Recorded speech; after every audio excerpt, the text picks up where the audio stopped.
Hi, my name is Joe Hiller. I'm a sixth-year PhD candidate in cultural anthropology here at Duke University. I also have a certificate in feminist studies. I'm making this video to say thank you to Gender, Sexuality, and Feminist Studies for the support, the Conference and Research Travel Award that allowed me to attend the Society for Cultural Anthropology Biennial, Restorative Relations, and Unconference. This past weekend in Stony Point, New York. It was a really great gathering of cultural anthropology. I participated on generative thinking together. It was an unconference. It wasn't really a panel. The idea was that everything would be sort of free-flowing workshops for the exchange of ideas and building up the kinds of networks and solidarities and intellectual communities that I think we always need, but particularly in the current moment of increased precarity for these kinds of disciplines and interdisciplines.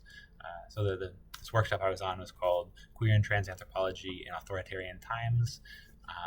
I work in Colombia with people in and who've left prison and their loved ones and family members, and a good part of my work is with a collective of trans women currently informally incarcerated. It's called La Red Comunitaria Trans, and the subgroup is called Cuerpos en Prisión Mentes en Acción, or Imprisoned Bodies, Active Minds. So I brought some thoughts generated from dialogue and collaboration with those women to the space that also included people who work in India and the United States and Turkey and Armenia, also thinking about how trans people and queer people broadly are navigating resurgent reactionary forces of nationalism and xenophobia.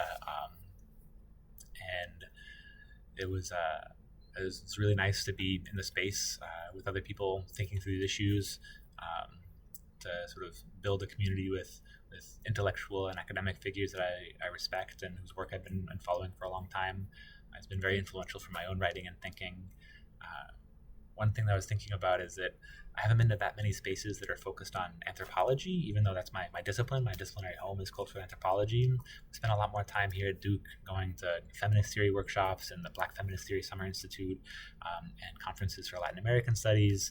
And oftentimes there, I'm kind of one of a small number of anthropologists bringing our kind of ethnographic methods and tools to conversations about gender and sexuality and feminism, transness and cissexism and these kinds of phenomena. And so it was cool to kind of take the opposite approach and be one among many anthropologists, but people who are also addressing the same questions that come up in feminist theory spaces and queer theory spaces. But to then compare notes on methodology and relationships with interlocutors and the ways that kind of the practice of feminist and queer and trans anthropology unfolds, both for people who are well-established scholars and for people like me who are kind of emerging scholars, early career, one way to think about it.